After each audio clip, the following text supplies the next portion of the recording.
Been warned recently about the death of the middle class in Australia. Now, what does that mean? Well, it essentially means that if you don't have rich parents, you're stuffed. If no one's given you a leg up, you're going to struggle to get by. So we'll have really rich people and really poor people and not so many in between. Now, this is an issue which has been covered recently by a YouTube creator known as Spanian. Now, his real name is Anthony Lees. He makes videos and he shines a spotlight on some of the most disadvantaged areas in Sydney, in Australia, and in other parts of the world. And as I said recently, he meets the people who are often ignored. He highlights what's actually going on. For example, in Claymore, he showed us all the empty public housing units, even though people are struggling to get into a home. In Aids, he showed us that because of all the shoplifting, all of the shelves are empty at the local IGA. In Redfern, he showed us people living in tents inside units because there's water coming in through the roof. These are the real people, and these are people who are struggling at the moment. Now, our next guest, Spanian, is no saint. Let's make that clear. He is a former criminal. He's done 13 years behind bars. He's done some bad things. He admits that. He doesn't sugarcoat it at all. And I appreciate the fact that he's come into the studio. He does have a message for younger people out there who might have been a bit like him when he was growing up. He says, sort your life out earlier than I did. Spanian, thanks for coming in the studio. How are you, mate? Yeah, Easy. good. How old were you when you sorted your life out? Probably the last time I was in prison before I got out, which 2016, 17, so I was like 31. Took that long. We're going to chat about your life a little later on, Yeah. but I just want to kick off with some of those suburbs and what you showed there. First of all, Claymore. When you're walking around Claymore, you could see the shock on your face because you're hearing all the time, like us, there's a shortage of houses. There's all these empty houses everywhere, right? Yeah, Claymore spun me out. I always knew Claymore was like really hood and run down like that because obviously being in so much jail, heaps of boys from jail were from Claymore, and they'd always say Claymore's like, you know, it's heaps bad. So I was dying to get there, you know what I mean? I think sometimes, I'll say straight off the bat, I think people give me a bit too much credit for my intentions. I know like a byproduct of what I do and the content I make, it goes to everything that you just said. But I'll be honest with you, the reason that I go into the hood is because I feel like that's my upbringing, that's my people, and that's a natural place for me, you know. And I like going in there and seeing how people live, not for any political motivation, but, you know, like... Yeah, so the discoveries are just a consequence of the visit, but at least you're actually going there because you make this point. A lot of these people don't have anyone to come and visit them or anyone asking them what's going on in your neighbourhood. And when you went into Aids and you go into the IGA... I mean, I've lived in Sydney my whole life. I couldn't believe it. You got an IGA. No, I was spinning out. Empty that shelves spun everywhere. me out. Yeah. You just wanted to buy a drink. They go, no drinks. And I've been in the worst of the worst places that Sydney's had, like growing up down the block in like the late 90s, early 2000s in Redfern, which is notorious. And even that shocked me in Aids. I didn't expect that, a full empty supermarket. I didn't think no one expected that. Like that was shocking. That shows the divide between the people who have stuff and the people who don't, right? Yeah, and you of see course. that more than anything in a place like Aids. There was also, I can't remember whether it was Claymore or Aids, where you were walking around with someone who was showing you around, and they said, have a look at this. We've got the primary school, we've got the high school. Yeah, Aids, yeah. And then we've got... The juvie. Juvenile detention. Reedby Juvenile Justice And Centre. it's almost like you They're go all from touching. one to the next to the next. They share fences. Like from the school, I don't remember if it's the high school, I'm pretty sure it's the primary school, you can look at inmates and vice versa. So what's Like, it doing that's to crazy. the kids who are growing up? I don't know, They're probably thinking, all right, well, that might be me one day. Yeah. It just to even be normalised that exists, that shouldn't be happening. You shouldn't be looking at, whether you think that could be me or not, you shouldn't be looking there and even having that debate in your mind. What about Redfern? You mentioned Redfern and you spent a bit of your childhood there, and when you were wandering around Redfern, lots of memories coming back, but even looking in a window and realising, hang on a moment, there are people sleeping inside tents inside the units. Yeah. In a way, it's worse than back when it was supposed to be worse. I don't remember people living in tents inside flats. But yeah, that's what's going on. You recently went to Logan in Queensland, and there was a bit of drama there because you turned up, you were filming one of your videos for YouTube, and then everyone turned up because you live stream them, right? So people can follow and they realise... No, I don't live stream them. That's something that I may be doing in the future, which would probably make that worse, but I don't live stream them. So what happens is I organise for a few of the relevant people to tell the stories, and obviously the word gets out. So people aren't excited because I'm doing an Into the Hood. People are excited because they've been following me for years and I've been helping them indirectly through what I do, whether it's like steering them away from crime or getting them off drugs, and which has always been an indirect thing that I've always done just by being myself. So when people see all these people going crazy for me, it's not because they've been riled up. It's not like no one's saying, hey, come and go crazy because it looks good on camera. No, I understand. It's a genuine love, you know? When you went to Alice Springs, now we've been covering the stuff in Alice Springs for over a year now, but you showed it, you saw it, where you got people running around with a machete, kids fighting in the street. Yeah, could you crazy. believe what you were seeing? You know what I couldn't believe out of that is just how unaffected the bystanders were.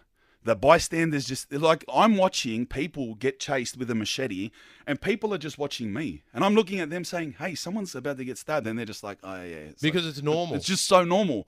And, like, people will be fighting and I'll be looking. I was like, there's a fight there. And they're like, so what? Like, in Sydney, and Sydney's supposed to be bad. If people are fighting, everyone's going to look. But there, it's just so normal. It's like, nah, I'm busy. What do we do to make life better for some of these kids in some of these areas, and not just the kids, but the adults too? Oh, well, what a question. I wish I was that for people smart. on a bigger pay grade than you and me to sort out. Yeah, a lot bigger than me. But at least you're showing it to people. Yeah, and you're not doing my perfect, best. right? You're the first person to say, hey, I've made major mistakes in my life, right? That's why you went to prison. Of course, yeah, 13 years in prison, yeah. And I say that's where I was raised. Shit life. And but it, it got me to where I am. Luckily, yeah. We're going to have a chat during a longer conversation on the podcast just about where you are today. But a few other things that I've watched on your videos that stood out for me. Victimhood. Mm-hmm. You're not a big fan of victimhood. You teach younger people, hey, you may not have been brought up in the best household. You may not have the greatest family. You might have some problems going on, but you're not going to help yourself out of the hole by constantly thinking you're a victim. Can you speak to that right now for anyone listening who finds themselves thinking that they're the victim? But to me, it's just getting worse and worse. You just have all of these people who are going around making people feel and preying on their victimhood like it's going to help them. I don't know, me, for what I've been through, and not into depth about it, but getting off drugs and stopping crime had nothing to do with me looking at myself as a victim. It's just like, you do the thing happens, get on with it. That's it. You're either going to die crying about it or you're going to achieve something. You know what I mean? And I see too many people that they prey, and I feel it's for selfish reasons. They prey on people's victimhood. Like, this happened to you, poor you. I'm going to spend the rest of your life patting you on the back, like, I don't know, like, and I see it too much. I got sick of it, so I said something, The other comment that you made that stood out for me is it doesn't really matter where your family came from originally. You're Aussie, and you're obviously called the Spanian, but you go, but my family decided to come to Australia, and it's great that you're proud of your heritage, whether you're Lebanese or Greek or Chinese or Vietnamese or anywhere else. But at the end of the day, you're an Aussie. That's something you're proud of, right? Well, I got that name in boys' homes because it's very racial in jail, and that's where I've seen all that. It's like, whatever your background is, that's your identity. It's like, okay, in jail, I understand that gangs, whatever. But in the streets, it's like, I don't know, I see that as a weakness of Australian society. It's like, you have people that are 2-3 generations here in Australia that still identify from being from the other side of the world. Like, get over it.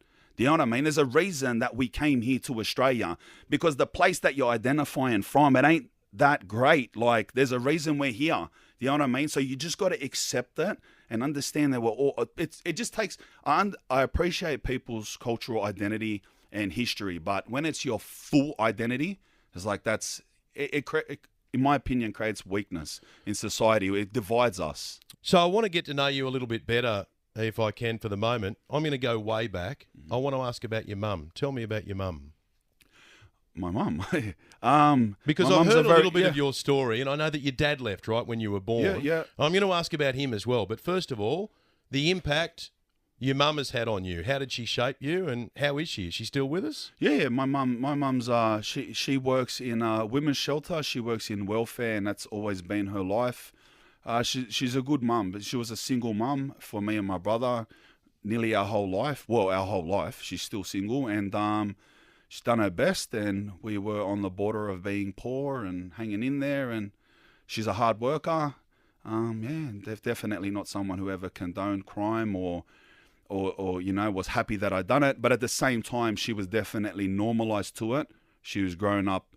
So I was born when my mum was 15 years old, and we were pretty much on the streets, and me and a 15-year-old mum around the area of Marrickville, and loosely associated in the slimy street crime scene, drug scene, and so she was normalized to that. So when I grew older and became a criminal, it wasn't like some shock, like some mums like a horrified go to church. To her, it was just like, you're an idiot. And the male role models, as we call them these days, that you had growing up, you had friends and family who were around, not dad, I'll get to dad in a moment, but they were people involved in crime. And when they'd talk about your dad and they'd try and tell you, hey, your dad was a really good guy, they'd brag about the fact that he was a great getaway driver. So you kind of had that. And I know you don't, again, you don't blame anything. You're not saying that this is what created me, but that was part of your life from day one. Oh, definitely. Even who the person I see is my brother, which was my mum's younger brother, but we're very close in age. He was a heroin addict and a car thief, and would come back every night with all bags of stolen goodies like it was Christmas, and I'd be in stolen cars with him going to 7-Eleven in the middle of the night getting Tim Tams and Slurpees when I was like 9 years old, and doing burnouts in hotties. I knew what hotties were. When I was 7, 8 years old, I knew the term hottie, which was stolen car. So let's put it in That's a very different childhood to the average person. Yeah. But like I always say, that didn't make me a criminal at all. I could have been a soccer player. I could have been whatever I wanted. I never say that made me a criminal. You chose this life. 100%. I chose to be a criminal. I guess it's hard to say why. It wouldn't just be from that. I think when my mum finally got housing, and we moved just down the street from here, actually, and I was introduced to the areas of Waterloo and Glebe and stuff, and it just continued that to be one of the boys and to be something respected and to be something great. As a man, you were, it was directly related to how crazy of a criminal you are, how good of a street money maker you were. So I always had that correlation in my mind. So I just made the decision, that's it. I'm gonna be the best criminal I can be. Do you have any relationship with your dad? Yeah, I do. Yeah. My dad's full, like legit man, and he lives in Queensland and has a big family and stuff like that. Yeah. You didn't get angry about the fact that he left the family when you were a baby? Nah, I didn't get angry. They were 15-year-olds. He was like, I don't know the circumstances. I don't talk too much about it, but it's like a 15-year-old street kid having a kid to a 15-year-old street kid, and then they argue and they go live their life. Like, you've spoken about growing up, and you were living in your household and you thought it was all relatively normal, and you only realised that it wasn't the same as other kids when you went to their homes. And when you said that, I thought, that happened to me growing up, right? Because I remember going to the homes of some of my mates and it was chaos. Oh, yeah? Yeah. So I lived in the kind of normal home. So you're the right? opposite, yeah. Yeah, I'm the opposite, where I was living in the normal house, and then I'd go to some of my friends' houses and I'm like, what the hell is going on here? I mean, it was like a zoo. Lovely people, don't get me wrong. There was no less love in those households. But that's the moment that you realised, hang on a moment, my upbringing's a little bit different to the rest. Yeah, especially the kids whose parents were like Greek or Croatian or something like that. Like, you'd walk in their house and it's like a museum, and everyone's like, don't touch this and don't do that. And everyone's like, it's like, what's this? Like, meanwhile, in your house? In my house is like stolen car radios under one bed, and there's like kids are on the floor playing PlayStation, and it's just Now, any regrets? Do you have any? Do I have regrets? Nothing that stands out. I don't know. My life is the way it is. Like, I can't say that I have regrets. The way I always say it is, like, if you change anything in your past, you might not be here. Maybe the only reason I'm here and alive is because of the life that I chose. You know, like, some people say, and I've been asked on the radio before, do you feel bad? Do you apologize, or whatever the term was, for the life that you've led? And I'd say the best way that I can explain it, which does relate to what you just asked me, is that in the world that I grew up in, and you can call it the criminal code or whatever, if that still exists, there are things that are putrid acts. Very clearly putrid acts, and they are things that are stand out, you would agree, are putrid acts, things against old people, sexual crimes, children, like abuse of the weak and horrible things like that. And I've never done anything like that. The things I've done in my criminal life are like stolen computers and sold drugs and used drugs and stuff like that, had fights with other criminals. So because I've never done anything that I see as a putrid act, I just say, like, I done these crimes. I done 13 years jail. Get over it. I don't feel bad for me. I don't feel bad for you. How young were you when you first tried drugs? Marijuana 13, heroin 16. I guess that's Who the gave start you and the heroin finish. at 16? The first time I had heroin was with other 16-year-olds down Woolloomooloo. The older boys were all on the heroin. Heroin was the normal around the whole city, Woolloomooloo, Redfern, Glebe, and it's just a natural progression. You smoke cones, you get a bit older, you get on the heroin, you become a cool thief, you support your heroin habit, just normal stuff in the inner city of Sydney. And how much would you be spending on drugs on any given day? At the peak of my addiction, which probably was about 2006, so I was about 20 years old, injecting a very, very low part of my life, maybe $1,000 a day. That's a lot of stealing that you got to do to pay for all the drugs. Yeah. So, but back then, say if you want me to like talk how I supported it, a laptop would sell for $1,000 back in those days when laptops were valuable. So if I could just somehow steal a laptop a day, whether that's out the back of someone's car or someone left it and didn't look, then that's my heroin. Well, what about at the moment, all of the car thefts at the moment? So this is happening in Sydney, but also big time in the bush.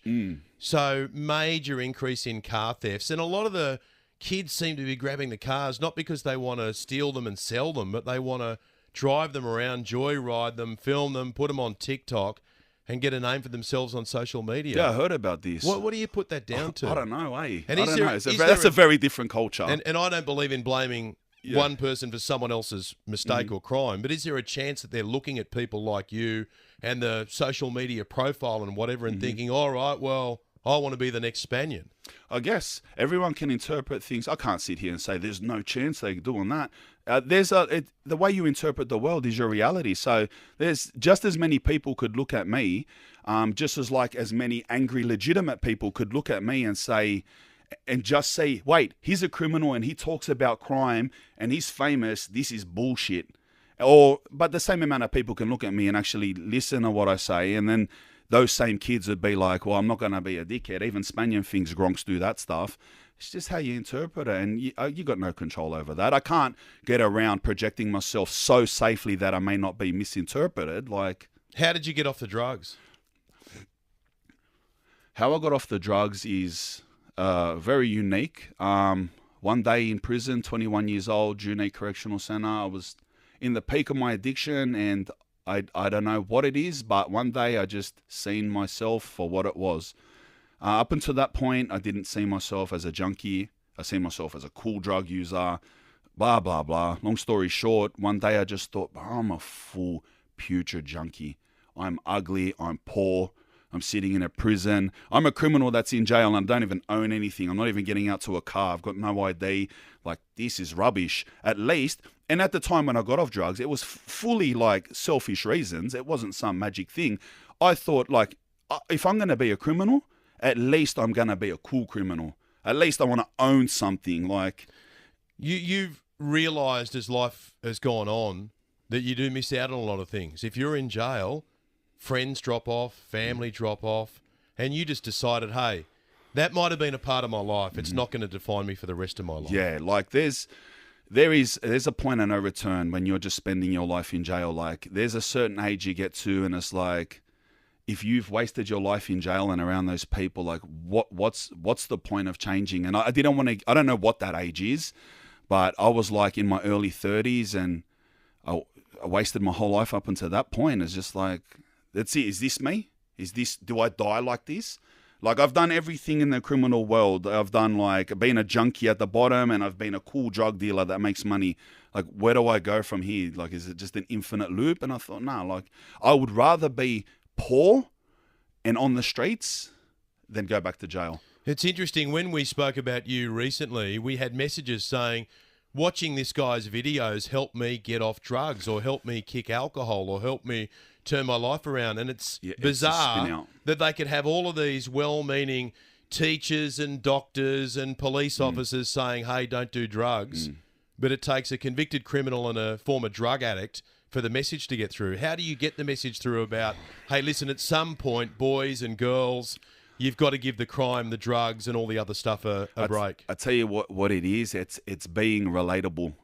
When it comes from somebody that is like them, or somebody that they aspire to be, or somebody that reminds them of their older brother who was a criminal, then it's a lot more relatable. And if the only way it can be real is if it is relatable. But I've been getting messages like that for years now. Like people that would send inboxes that are like so long you don't even have time to read it. For years, every day is like, you've changed my whole life. Now I have my kids back, and now I'm staying in it. And it's like, to me, it's like, I don't know how I'm doing it. People play my videos in rehabs. People play my videos in juvenile justice centers, and then sit there and have talks about the lessons they learn from them. And they do this stuff. Like, I have teachers saying the schools talk about me in class, and I don't know how, bro. It's a blessing. You know, the biggest blessing is that I just go out and be my 100% self with no agenda. I don't have a political agenda. I'm not out to save the world as much as some people think I am. I'm not out to destroy the world as much as some people think I am. I'm just out to be me and do what I like doing, and it helps so many people all the time. It's what a blessing. If you want me to define how, I have no idea. You had no idea how you did it. No, but you just I'm noticed still doing it. The messages started coming through, and then you thought, well, I'm just going to keep doing what I'm doing. What about fatherhood? Have you got kids? I do. I have 2 kids. How old are they? One's 11, one's 3. Yeah, boys, girls? Both boys. My 11-year-old's with his mum, who's my ex-partner, and my 3-year-old's with me. Can you tell me a little bit about the kids? Yeah, great. 2 boys. Love them to death. My 11-year-old goes to a great school in the city. My 3-year-old there, she's just, I don't know what to say. They're very lucky, very healthy, good-looking kids. They're the best. I love them. Are you a strict dad? I am a strict dad. Yeah, I am. I am a strict dad. Hang on a moment. You were playing up the whole time. I am a strict dad. Spanian's a hypocrite. Yeah. You were misbehaving when you were their age. Yeah. I guess, but maybe that's how the cycle works. Maybe it was the good people that are softer when they're older. Do you look at them and think, hang on a moment, I've got to protect them? I've got to make sure that I set them up in the right way, give them the right lessons, because you want them to discover the things that you've discovered, but not wait until their late 20s, 30s, till they work out the game? 100%. I definitely feel they need to have the tools to survive. You know what I mean? Tools to protect themselves. I haven't put too much. They're still at an age where I haven't put too many thoughts into them that are relevant to crime life or drug life or anything like that. But yeah, like, I'm very protective over them, and they will be good, strong men. We appreciate you coming in, and we will wait to see your next journey. Not everyone likes you, right? It's from the beginning. It's called life. Yeah, but the more people that don't like me, it's great. That's how I got where I am. Some people don't like the fact that you talk about your life because you're a criminal. Yeah, but that's your life. Yeah, that's who you are. And in a bizarre way, it's connected with people. Yeah, a lot of people want me just to be on my knees begging for forgiveness. And if I'm not, if I talk about my life with any type of pride or smile on my face, I'm the most horrible man on earth. But, hey. How do you make $1? Oh, just online stuff. How I do, like YouTube and stuff like that. Crimes all in the past. Of course, I make more money now than all of my crime life put together each month. You're kidding me. Yeah. You make more money now from what, YouTube, advertising, and all that kind of stuff? Plenty more. Content creation. If I was a criminal, I'd be up there with the biggest of them. You make more money now than you ever did out of all of those Don't make crimes. me get specific. You're going to have people trying to rob me now. No. I don't think anyone would try that on. Just imagine you got into this YouTube stuff earlier. Then again, when you started out on your life of crime, there was no such thing as YouTube. Yeah. We'll be seeing where you get to next. And I really appreciate you coming in the studio. When we invited you in, I thought, I don't know whether we'll front up, but you said, yeah, I'll come in. And I appreciate you coming in. Yeah. Good on you. We'll Thank catch you mate. again soon sometime. Thanks, man. There's Spanian. And you can listen to more of our radio show on 2GB Sydney. This is Ben Fordham.